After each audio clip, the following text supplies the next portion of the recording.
Now believing is depending on God's integrity.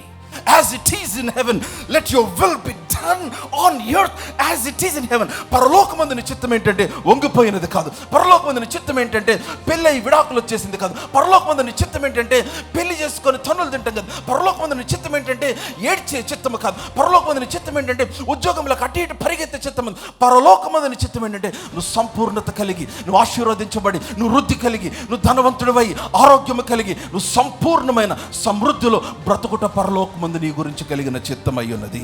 So కాబట్టి యేసుప్రభు అన్నాడు, సో నువ్వు ప్రార్థించినప్పుడు నువ్వు పరలోకములోకి చూడు. లుక్ ఎట్ ద ఇన్విజిబుల్, అదృశ్యమైన దాంట్లోకి చూసి అది ఇక్కడ జరుగునట్లుగా ప్రార్థించు. పరలోకమందు నీ చిత్తం ఎలాగో నా పిల్లల్లో కూడా అలాగే, పరలోకమందు నీ చిత్తం ఎలాగో నా బిజినెస్లో కూడా అలాగే, పరలోకమందు నీ చిత్తం ఎలాగో కమాన్ నా మ్యారేజ్లో కూడా అలాగే, పరలోకమందు నీ చిత్తం ఎలాగో కమాన్ నా కుటుంబంలో కూడా అలాగే.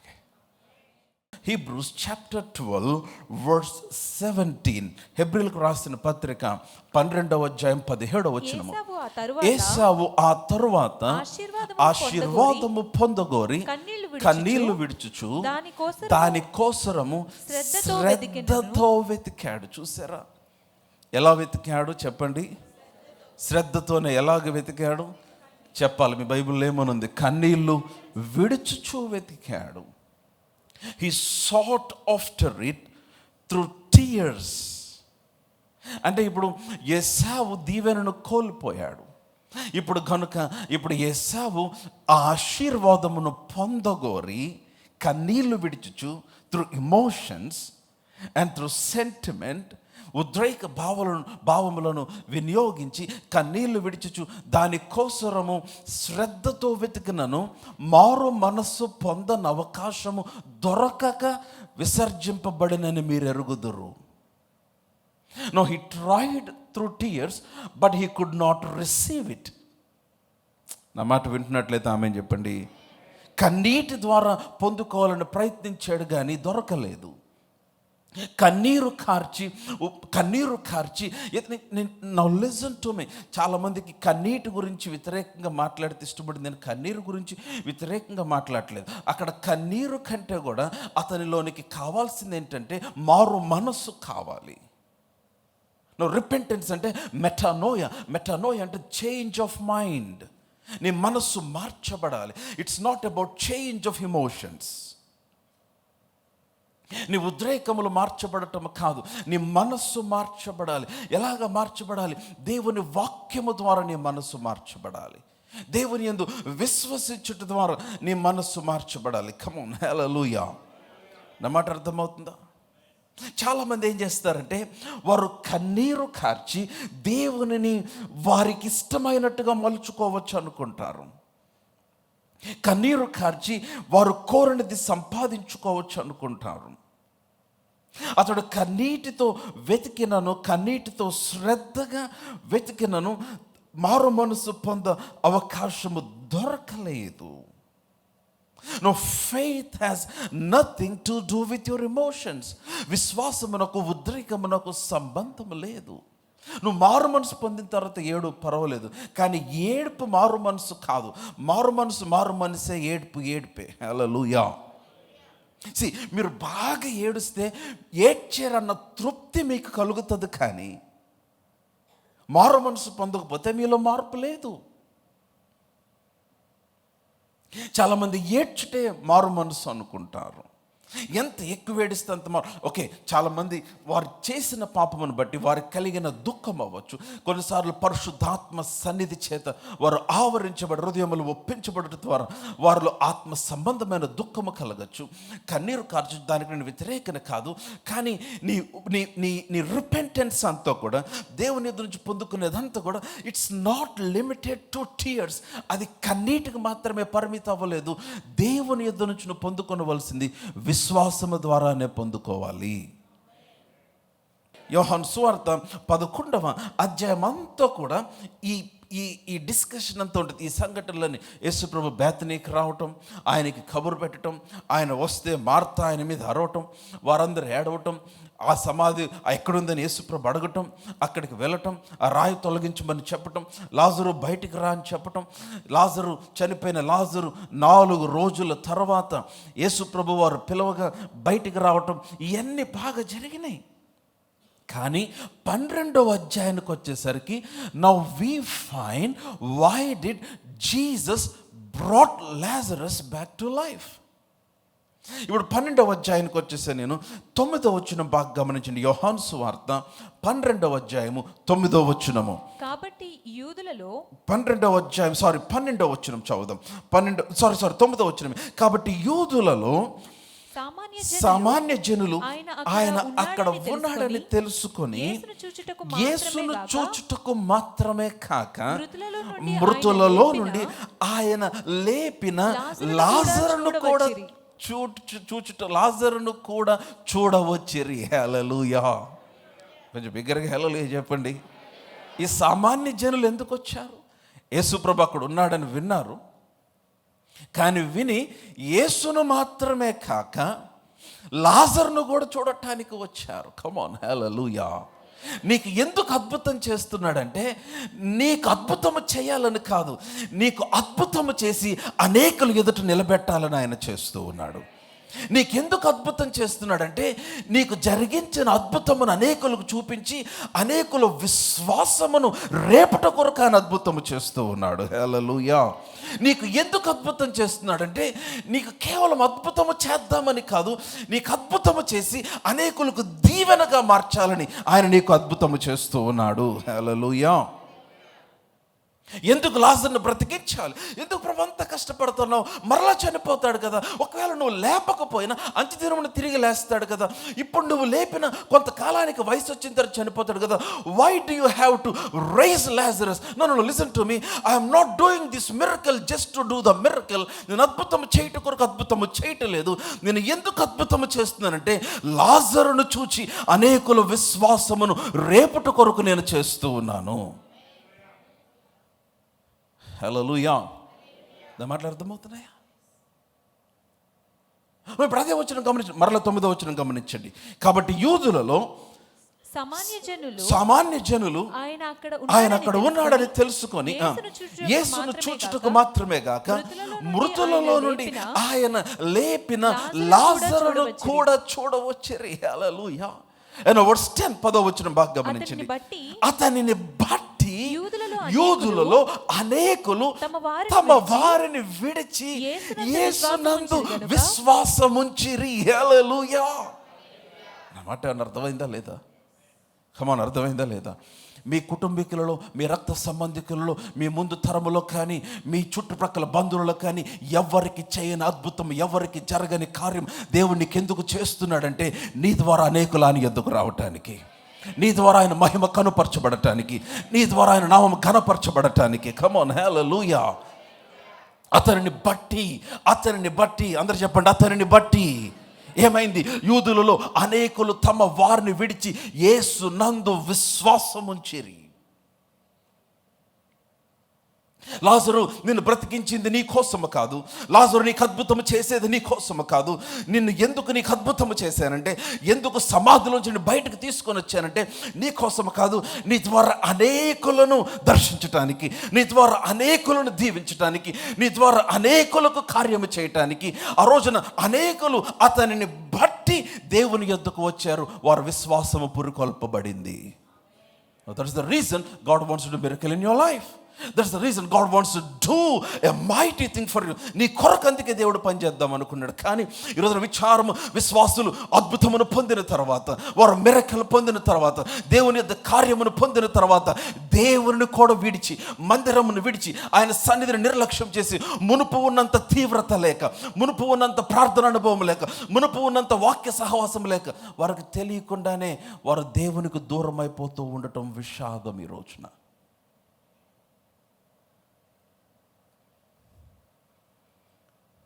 వింటున్నారా? అందుకే హిజ్కియాను గురించి అన్నాడు, అతడు తనకు చేయబడిన మేలుకు తగినట్టుగా అతను ప్రవర్తించలేదు. హిజ్కియా. Come on, hallelujah. So when you see this miracles, ఈ అద్భుతాలు వేరే వారి జీవితాల్లో జరిగిన అద్భుతాలు నువ్వు చూసినప్పుడు నువ్వు గ్రహించాలి, నీ విశ్వాసము ఆయన యందు ఇంకనూ విస్తరించబడాలి. Now believing is depending on God's integrity. విశ్వసించుట అంటే నేను ఎందుకు విశ్వసిస్తున్నానంటే ఆయన యథార్థవంతుడు. మనుషులు మారుతారు, మనుషుల మాటలు మారుతాయి, మనుషుల పరిస్థితులు మారుతాయి, అనుకున్నట్టుగా జరగకపోవచ్చు, కానీ నేను ఆయన చేస్తాడని నమ్ముతున్నాను. ఎందుకంటే ఆయన చెప్పి చేయకుండా అంటే దాని అర్థం ఆయన చెప్తే చేస్తాడు, అంతే సింపుల్. కమ్ ఆన్, హల్లెలూయా. మీకు ఒక మాట చెప్తా వినండి. ఆయన చేయాలనుకోకపోతే చెప్పడు చేస్తానని. చేస్తానని చెప్తే చేయకుండా ఉండడు ఆయన.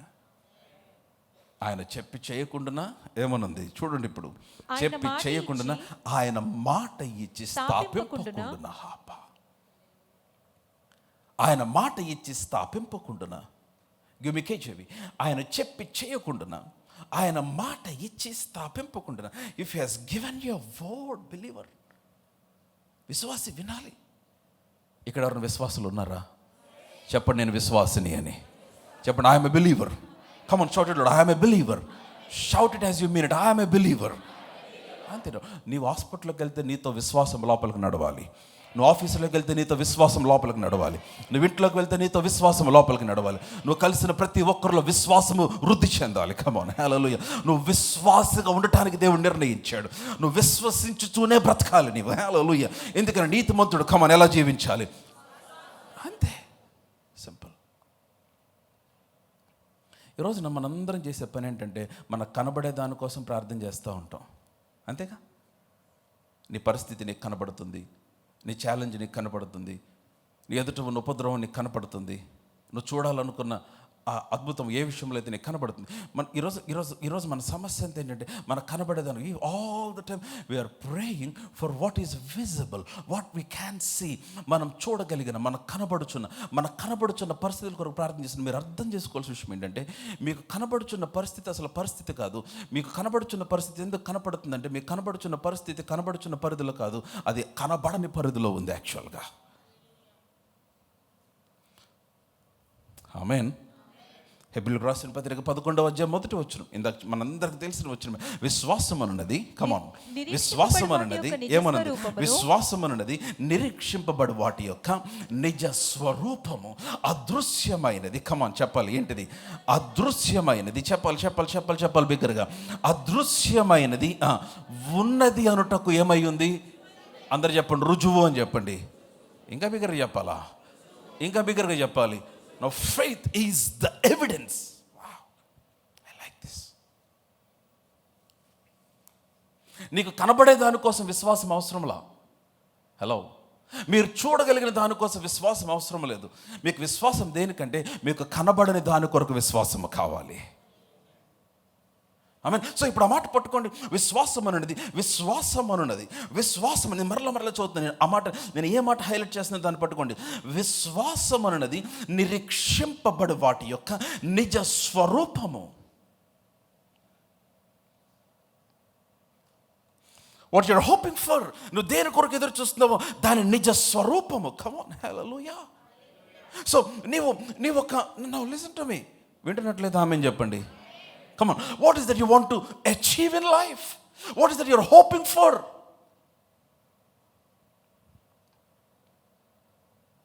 ఏ విధమైన జీవితం కొరకు, ఏ విధమైన భవిష్యత్తు కొరకు, ఏ విధమైన కార్యము కొరకు, ఏ విధమైన గృహము కొరకు నువ్వు ఎదురు చూస్తున్నావు దాని నిజ స్వరూపం ఏంటో తెలుసా? విశ్వాసమే. Your faith. చాలా మనం ఏం చేస్తామంటే మన కనబడే దాంతోనే డీల్ చేస్తూ ఉంటాం. మన కనబడుతున్న పరిస్థితితోనే. ఆ కనబడే పరిస్థితితో డీల్ చేయడానికి కనబడని మనుషుల దగ్గరికి వెళ్తాం. వాళ్ళకేం కనపడదు. నీకు కనపడేది వేరు, వాళ్ళకి కనపడేది వేరు. వారు అన్యులు, నీకున్న మనోనేత్రులు వాళ్ళకి లేవు.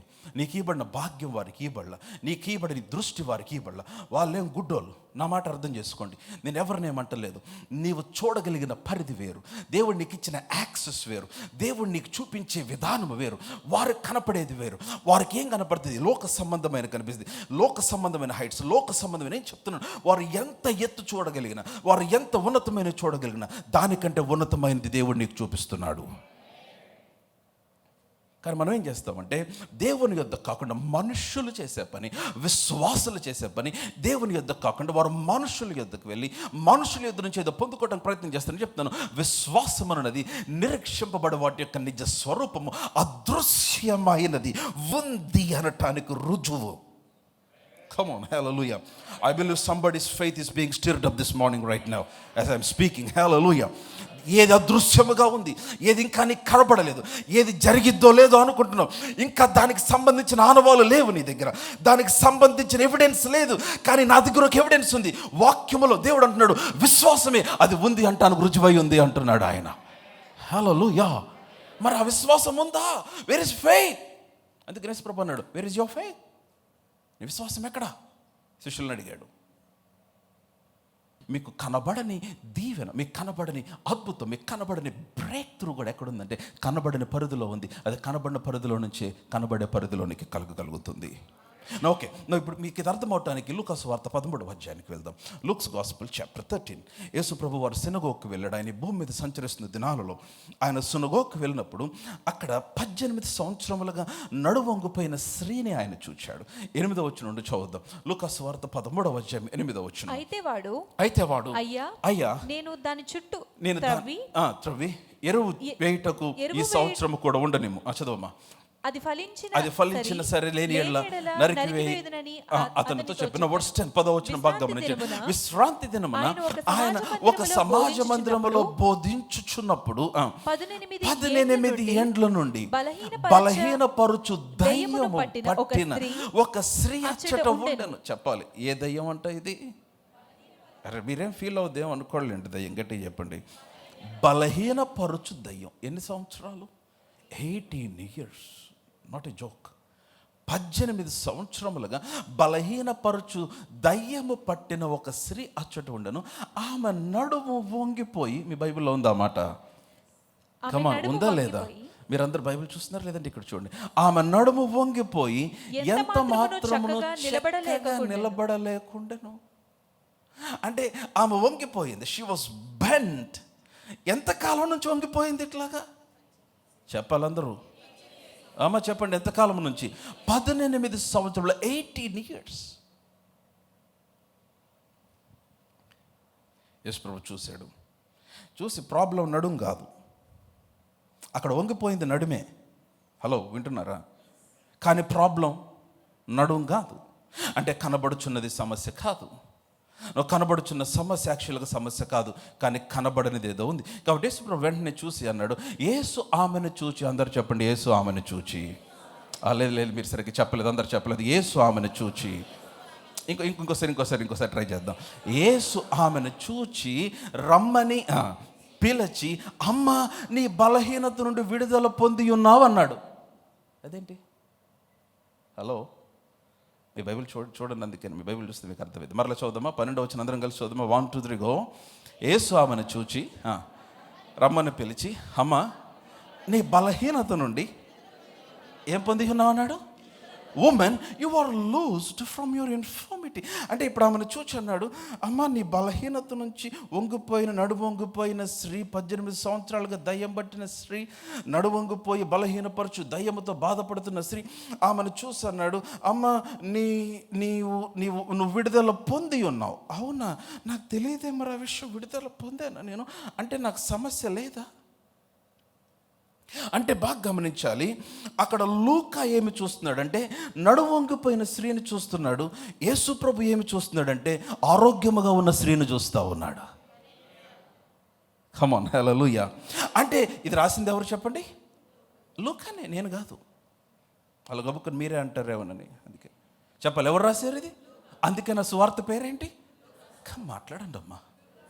మీరు వాక్యం వినటానికి వచ్చారని నమ్ముతున్నాను. కమాన్, హల్లెలూయా. నేనేం స్కూల్ మాస్టర్ కాదు, నేనేమన్నా మీరు మాట్లాడకపోయాను, కానీ మీరు మాట్లాడితే మీరు హృదయంలో స్థిరపడిద్దని నా బాధ అంతే. Just I want to know that you are with me అంతే. ఆమేన్. సో కాబట్టి ఇది లూకా సువార్త, లూకా రాసి. సో లూకా ఏం చూశాడంటే నడువొంగిపోయిన స్త్రీ చూశాడు. అంటే లూకా కనబడుచున్నది చూశాడు. హలో, లూకా కనబడుతున్న బలహీనతను చూశాడు. లూకా కనబడుచున్న ఆ వీక్నెస్ను చూశాడు. కానీ యేసు ప్రభు వచ్చి చూసి, నువ్వు విడుదల పొంది ఉన్నావు కదా,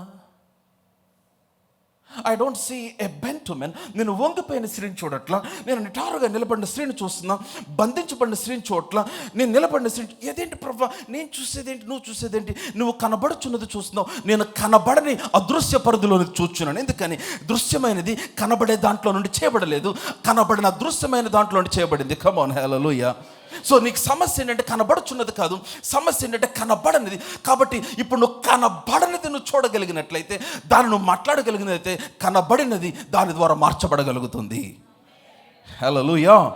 అందుకని యేసుప్రభు దగ్గరకు వచ్చి ప్రార్థించుట మాకు నేర్పము అంటే, యేసుప్రభు నేర్పించిన ప్రార్థన అంటే, పరలోకమందున్న మా తండ్రి, కమాన్, నీ నామము పరిశుద్ధపరచబడునుగాక, తర్వాత నీ రాజ్యము వచ్చునుగాక, తర్వాత నీ చిత్తము పరలోకమందు నెరవేరినట్లు భూమి మీద నెరవేర్చబడును గాక. హల్లెలూయా.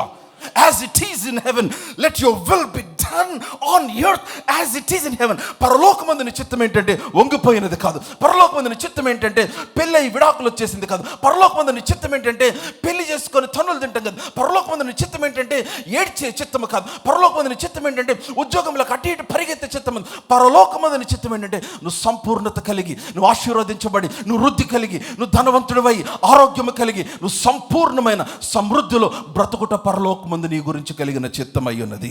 సో కాబట్టి యేసుప్రభు అన్నాడు, సో నువ్వు ప్రార్థించినప్పుడు నువ్వు పరలోకంలో చూడు, లుక్ ఎట్ ద ఇన్విజిబుల్, అదృశ్యమైన దాంట్లోకి చూసి అది ఇక్కడ జరుగునట్లుగా ప్రార్థించు. పరలోకమందు నీ చిత్తం ఎలాగో నా పిల్లల్లో కూడా అలాగే, పరలోకమందు నీ చిత్తం ఎలాగో నా బిజినెస్లో కూడా అలాగే, పరలోకమందు నీ చిత్తం ఎలాగో కమాన్ నా మ్యారేజ్లో కూడా అలాగే, పరలోకమందు నీ చిత్తం ఎలాగో కమాన్ నా కుటుంబంలో కూడా అలాగే.